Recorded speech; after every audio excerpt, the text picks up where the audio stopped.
साथियों, मैं आर के त्यागी, बैंक पेंशनर एक्टिविस्ट गाजियाबाद। मेरे बैंक पेंशनर साथियों, मैं आपको बैंक पेंशनर्स के मुद्दों पर, कोर्ट केसेस पर अपडेट्स देता रहता हूँ। आज मैं आपको बैंक पेंशनर एक्टिविस्ट साथियों की पीड़ा बताना चाहता हूँ, जो पंजाब नेशनल बैंक के हैं हमारे साथी और कोर्ट में केस लड़ रहे हैं स्पेशल अलाउंस पर। किस प्रकार उन्हें अपने मुद्दों और केसेस को, रीट्स को माननीय सुप्रीम कोर्ट, हाई कोर्ट में लड़ने में प्रॉब्लम्स आ रही हैं और प्रॉब्लम्स महसूस भी कर रहे हैं। IBA, DFS और मिनिस्ट्री ऑफ फाइनेंस MOF और गवर्नमेंट के कार्यविधियों के कारण जो उन्होंने एटीट्यूड अपनाया है। परंतु उससे पहले आप सभी से मेरा निवेदन है कि कृपया मेरे YouTube चैनल ओम सच्ची जनवाणी नमः को सब्सक्राइब कर लें और अन्य साथियों से भी सब्सक्राइब करा दें। यह बैंकर्स के इशूज़, रिटायरी बैंकर्स के इशूज़ के ऊपर अपडेट देने वाला एक रिटायर्ड पेंशनर एक्टिविस्ट का YouTube चैनल है और आपको सटीक और अपडेटेड जानकारी देता है। कभी कभी नेशनल न्यूज़ भी कुछ टॉपिक्स मैं कवर करता हूँ। अच्छा, वीडियो को आप शेयर अवश्य करें, कमेंट लाइक भी करें, और जितना वीडियो को शेयर करेंगे उतने ही पेंशन साथी हमारे आंदोलन से जुड़ेंगे, बैंक पेंशनर्स के आंदोलन से मोबिलाइज होंगे और एक्टिविस्ट की भांति इस बैंक पेंशनर आंदोलन को आगे बढ़ाने में रुचि और सहयोग रखें। सबसे पहले मैं आपको ये बता दूं कि कल MC सिंगला जी के जो केस था सुप्रीम कोर्ट में, उसमें डेट थी और वो 1 मिनट के करीब ही चली हियरिंग, कुछ ज़्यादा उसमें हुआ नहीं। और बीच में टेंटेटिव डेट का पता लगा कि 6/9 की डेट उसमें लिखी है टेंटेटिव, लेकिन वो डेट बाद में बदल दी उन्होंने और एक र्यूमर या कुछ डॉक्यूमेंटेड प्रूफ दिखा रहे हैं लोग बाग कि वो 6/10 है। लेकिन अभी IB पार्क ने जो सर्कुलर जारी करा आज की तारीख में, उसके अनुसार वो 10 अक्टूबर 2023 है। तो ये अपडेट एक तो आप ये मैं आपको बताई है। बाकी मुख्य मेरा जो इसमें है वो उन्हीं लोगों के लिए है। मुझे कुछ तथ्य हमारे बहुत ही ज़्यादा एक्टिव और एक बहुत ही उत्तम कार्य करने वाले बड़े पेंशनर एक्टिविस्ट साथी हैं हरियाणा से, उन्होंने भेजे हैं। ये मोस्ट एक्टिव बैंक पेंशनर साथी श्री सत्यपावा जी हैं रोहतक में। वो कई केसेस को देख रहे हैं सुप्रीम कोर्ट, हाई कोर्ट में, सुप्रीम कोर्ट में भी अभी वो जाने वाले हैं। तो उन्होंने ये भेजे हैं। उन्होंने बताया कि जो जागरूक सेवानिवृत्त बैंक कर्मचारी संघ के कुछ अधिकारियों ने उन्हें कुछ टिप्पणियां भेजी हैं इसी संबंध में। जागरूक सेवानिवृत्त बैंक कर्मचारी संघ के अधिकृत अधिकारियों द्वारा जो टिप्पणी दी गई है वो मैं आपको बता देता हूँ। ये चीज़ें भी जाननी साथियों जरूरी हैं कि हमारे आसपास क्या चल रहा है, देश में क्या चल रहा है, लोगों को क्या क्या दिक्कत हो रही है और क्या है। तो सुनिए आप, यह स्पेशल अलाउंस पर हो रही आजकल की हालात पर और बैंक के सेवानिवृत्त लोगों पर हो रहे अन्याय का जीवंत उदाहरण है। अच्छा, ये हमारे बंधु जो हैं, कॉमरेड साथी कहते हैं, ये जो मैंने बताया अभी संगठन, उसके अधिकृत अधिकारी जो हैं, इन्होंने निम्न प्रकार अपनी वेदना को रख रहे हैं। नंबर 1 कहते हैं, सरकार mister Tushar Mehta, big face in legal world, solicitor general, बड़ा विधिक अधिकारी है, भारत सरकार के सॉलिसिटर जनरल को खड़ा करके आपके और हमारे जो केसेस हों उनको कमज़ोर कर रही है सरकार, कमज़ोर कर रही है, उन्हें पलीता लगा रही है। उन्होंने सही कहा है ये तो उनका कथन है और मैं इसमें थोड़ा सा ऐड कर दूँ। उन्होंने सही कहा है, निश्चित वे बिल्कुल ठीक कहते हैं। इतने बड़े एडवोकेट को सर्विस मैटर्स में उतारना रिटायर्ड एम्प्लॉइज को न्याय न देना है। क्या बैंक रिटायर्ड एम्प्लॉइज के पास इस लेवल के एडवोकेट्स हैं और वह इतना पैसा खर्च कर सकते हैं? क्या आप बैंक रिटायर्ड एम्प्लॉय को गवर्नमेंट की ओर से मिस्टर हरीश साल्वे जैसे बड़े एडवोकेट जो पूर्व अटॉर्नी जनरल भी रहे हैं, गवर्नमेंट द्वारा फीस देकर बैंक रिटायर्ड एम्प्लॉइज को उपलब्ध कराएंगे गवर्नमेंट के खर्चे पर, ताकि वो ऐसे लोगों के ऐसे ही बड़े वकील लड़ सकते हैं?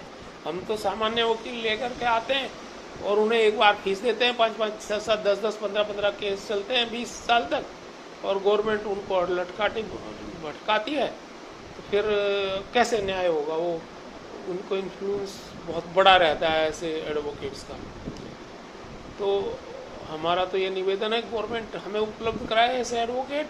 हम तो अपने, हमारी तो औकात और हैसियत नहीं है, सारे इंडिया के भी मिल जाएं चाहे एक्टिविस्ट और पेंशनर्स। यदि नहीं तो फिर यह कुश्ती बराबर की नहीं है। फिर न्याय का कैसे कह सकते हैं कि सही न्याय हो रहा है? मुझे नहीं लगता।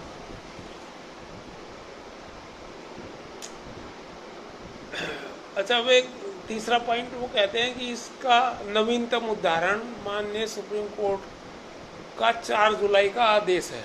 उन्होंने जो अपनी पीड़ा रखी उसमें एक ये आदेश को बता रहे हैं। वो कह रहे हैं, इन बैंक पेंशन एक्टिविस्ट ने आगे कहा कि स्पेशल अलाउंस पर पेंशन मिले, इसका मुकदमा हम 10 लोग मिलकर लड़ रहे हैं। जो उन्होंने ग्रुप बना रखा है, तो 10 लोगों का ग्रुप होगा, ऐसा वो बता रहे हैं। मिलकर लड़ रहे हैं और 4 वर्ष हो चुके हमें लड़ते हुए। हमारे जैसे 22 ग्रुप और हैं जो विभिन्न हाई कोर्ट्स में देश भर में स्पेशल अलाउंस पर लड़ रहे हैं। एक केस में मैं भी हूँ, इसमें दिल्ली हाई कोर्ट में। मैं अपनी बात करूँगा। अच्छा, वो आगे कहते हैं, और सरकार ने श्री तुषार मेहता जी को IBA की तरफ से खड़ा किया है और सरकार ने मिस्टर तुषार मेहता से 4 जुलाई को आधा झूठ और आधा सच बुलवाकर हमारे सभी केस की सुनवाई बंद करवा दी है, जो देश भर में विभिन्न हाई कोर्ट्स में चल रहे थे। ये उनका, हमारे पंजाब नेशनल बैंक के एक्टिविस्ट साथियों का कहना है, ये उनका वर्जन है ये। अच्छा, कुछ हद तक इनकी बात ठीक भी है। फिलहाल सुनवाई रुक ही गई है और जो केस क्लब होंगे दिल्ली हाई कोर्ट के साथ, उनमें उन पर नोटिस जो रिटर्नेबल दिए हैं उनकी सुनवाई पहले होगी और सुप्रीम कोर्ट में हम भी जाएंगे कि भाई अपने प्लीडिंग करेंगे कि कहाँ होनी सुनवाई, कहाँ नहीं होनी। इस संबंध में हमें जो रिटर्नेबल नोटिस दिए गए हैं। पहले 2 वर्ष कोरोना में के कारण कोई सुनवाई नहीं हुई, डेट लगी या कुछ भी हो गया। 2 वर्ष का टाइम ऐसे ही जाया हो गया हमारा, 2020 से लेकर के और आगे तक। और आगे एक्टिव, अच्छा इसके ये तो मैं बता रहा था, वो आगे एक्टिव साथी कह रहे हैं,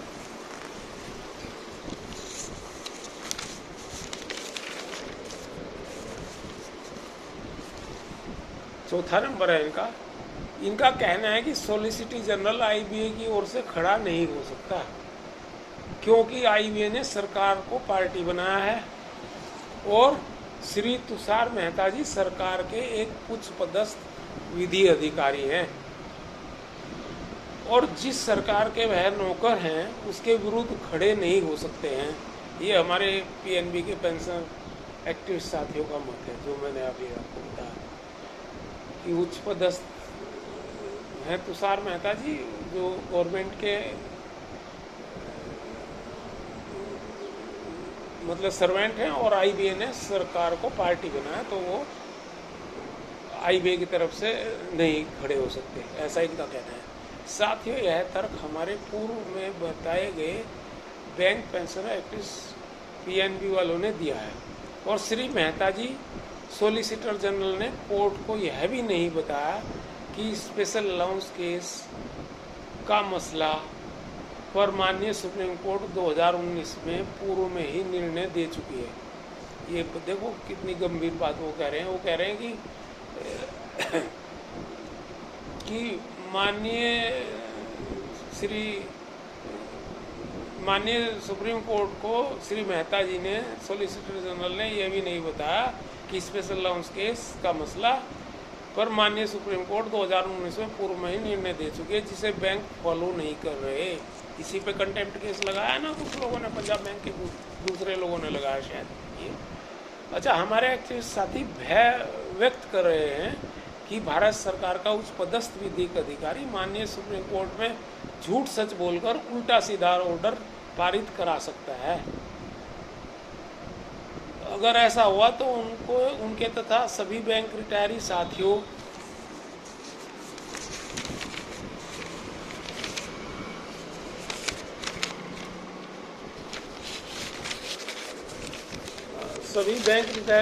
के लिए ये प्रॉब्लम का सबब होगा, दिक्कत पैदा करेगा, दिक्कत का सबब होगा, प्रॉब्लम का सबब होगा। ठीक है जी।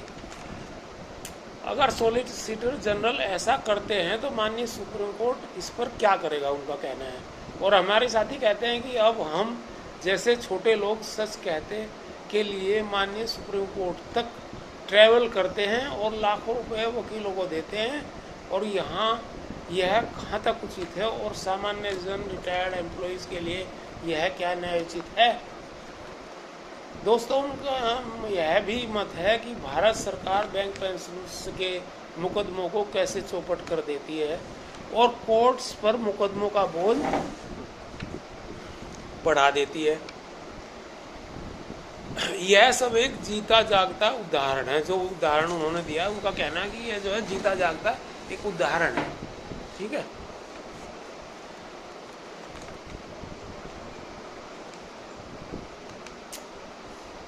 दोस्तों, बैंक पेंशनर एक्टिविस्ट साथियों, मेरे बैंक पेंशनर साथियों, ये संपूर्ण टिप्पणियाँ और ये बातें श्री अनिल जैन और श्री नवल किशोर सक्सेना जी द्वारा दी गई हैं, जो जागरूक सेवानिवृत्त बैंक कर्मचारी संघ के अधिकृत अधिकारी हैं।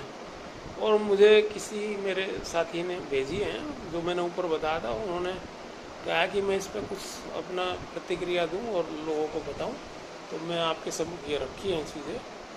आगे कहते हैं वो, अभी थोड़ा और उन्होंने कहा कि इतनी बात की जानकारी जुटाने के लिए कितनी मेहनत हुई, कितने साथियों का सहयोग मिला और कितने पैसे खर्च हुए, और अब आगे की कार्य योजना क्या हो, इसी में हम जूझ रहे हैं। ये इसी चीज़ में जूझ रहे हैं कि अब कार्य योजना क्या हो, आगे की योजना क्या हो। इतना पैसा लग गया, इतने लोगों से कांटेक्ट करा, किसने सहयोग करा, नहीं करा, और बहुत मुश्किल कार्य है। मैं भी एक केस में, 2-3 केस में हूँ दिल्ली हाई कोर्ट में, और ये 4 केस हमारे यहाँ लग रहे हैं, और एक हमारे कुछ साथियों ने लगा रखा, 5 केस है दिल्ली हाई कोर्ट में। तो ये मुझे पता है किस तरह की दिक्कत है और क्या होता है, और कैसे लोगों को मोलाइज, और कैसे लोग पूछते हैं चीज़ें। अच्छा, आगे वो कहते हैं, और हमारा उद्देश्य, वो कहते हैं कि हाँ, आगे की कार्य योजना क्या हो, और इसी में हम जूझ रहे हैं, और हम समाधान के इच्छुक हैं, न कि सोशल मीडिया पर भड़ास निकालने के।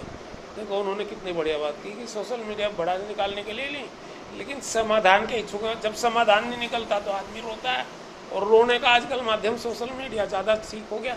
वैसे कहाँ इतने लोगों को उठा करके करते रहते हैं, ऐसा नहीं है। अच्छा, और हमारा उद्देश्य है कि रास्ता किस प्रकार निकले, और इतनी बड़ी ताकतवर सरकार से लड़े कैसे, यह खोजने में है। हम इस चीज़ को खोज रहे हैं कि वे कैसे लड़ें सरकार से, न कि कुंठित होकर घर बैठने में। घर भी नहीं बैठना चाहते कुंठित होकर। और हमारे अति सक्रिय एक्टिविस्ट साथी श्री सतपावा जी आगे बताते हैं कि उनकी, ये मैं बता रहा हूँ कि एक्टिविस्ट साथी हमारे सतपावा जी बहुत ही अति सक्रिय हैं, मोस्ट एक्टिव। आगे कहते हैं कि उनकी रोहतक यूनिट के सहयोग से उनके सभी साथी इस लड़ाई में श्री जैन के साथ सम्मिलित हो गए हैं। मिस्टर जैन और जो दूसरे सज्जन थे उन लोगों के ग्रुप के साथ सम्मिलित हो गए हैं सतपावा और उनकी रोहतक यूनिट, ये हमारे सतपावा जी कह रहे हैं। और वे जल्द ही इस ताकतवर सरकार और IBA के विरुद्ध माननीय सुप्रीम कोर्ट में एक इंटरवेंशन अपील लगाने जा रहे हैं। श्री सत्यदेव पाहा जी PNB से रिटायर्ड हैं और Shri VK Khanna retired GM PNB के साथ माननीय हाईकोर्ट सुप्रीम कोर्ट में केसेस देख रहे हैं। बड़ा नाम है मिस्टर VK खन्ना का। अच्छा, IBA TFS और MOF मिनिस्ट्री ऑफ फाइनेंस से लड़ रहे हैं।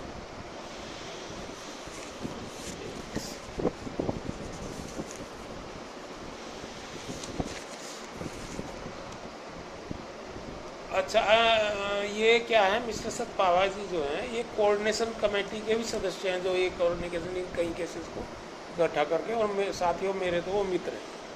इन सब के अलावा पेंशन एक्टिविस्ट के रूप में भी और वैसे भी मेरे मित्र हैं, रोहतक में रहते हैं, बातचीत होती रहती है काफ़ी दिनों से, जब से हम रिटायर हुए। वो मेरे से सीनियर हैं, मेरे से पहले ही रिटायर हो गए थे।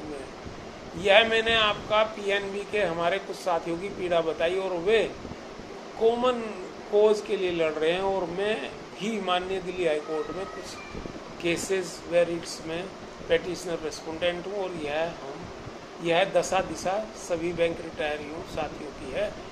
हमारी लीगल टीम कार्य कर रही है, किंतु यदि न्याय होते दिखाना चाहती है सरकार और न्याय प्रणाली देश की, तो न्याय व्यवस्था ऐसी होनी चाहिए कि कमज़ोर को एडवोकेट उसी लेवल का दिया जाए जिस लेवल का गवर्नमेंट लेकर आती है, वह भी सरकारी खर्च पर। इतने बड़े एक्टिविस्ट एडवोकेट्स को की फीस, इतनी महंगी फीस रिटायरी लोग कहाँ से लाएंगे, कैसे अफोर्ड करेंगे? ये हालांकि सरकार नहीं सोचेगी ना न्याय प्रणाली, लेकिन हमारा निवेदन है इस तरह का कि उन्हें कह रहे हैं हम अपनी तरफ से, तभी न्याय होता हुआ नजर आएगा। गवर्नमेंट को आगे आकर IBA और DFS MOF को निर्देशित करना चाहिए। हम कह रहे हैं इस बात को कि रिटायरी बैंकर्स के सभी मुद्दे सोल्व हों। वित्त मंत्री 2-3 बार कह चुकी हैं कि ये मुद्दे सोल्व होने चाहिए, और ROP भी बैंक रिटायरीज के लिए आना चाहिए। उन्होंने कहा अवश्य, किंतु हुआ कुछ भी नहीं। सोल्व होना चाहिए और सोल्व होता हुआ दिखना चाहिए। इलेक्शन आ गए हैं और फिर कब सोल्यूशन मिलेगा? मेरे बैंक पेंशन साथियों, एकजुटता बनाए रखें। तो ये मैंने आप लोगों से सबसे निवेदन किया और ये तथ्य पेश किया और बताई हैं चीज़ें। अच्छा, आगे मेरा निवेदन ये है कि इस YouTube चैनल को अधिक से अधिक साथी सब्सक्राइब करें और अन्य साथियों से भी सब्सक्राइब कराएं। वीडियो को लाइक और कमेंट करें, और तभी मुझे आपके विचारों का पता लग सकेगा। और वीडियो शेयर अधिकाधिक लगातार करें, ताकि हमारी बात सरकार तक जाए और साथी लोग के तक जाए, और वो आंदोलित हों, मोबिलाइज हों और सक्रिय हों। वीडियो वायरल होने का ज़माना है। वीडियो वायरल होने पर गवर्नमेंटें बैकफुट पे आती हैं और चीज़ों पर ध्यान देती हैं, और लोग भी उसमें इन्वॉल्व होते हैं। तो मेरा निवेदन ये कि वीडियो को वायरल करें। आपका साथी बैंक पेंशनर एक्टिविस्ट RK त्यागी गाजियाबाद सभी साथियों को नमन, क्रांतिकारी अभिवादन और सलूट के साथ थैंक यू, थैंक्स।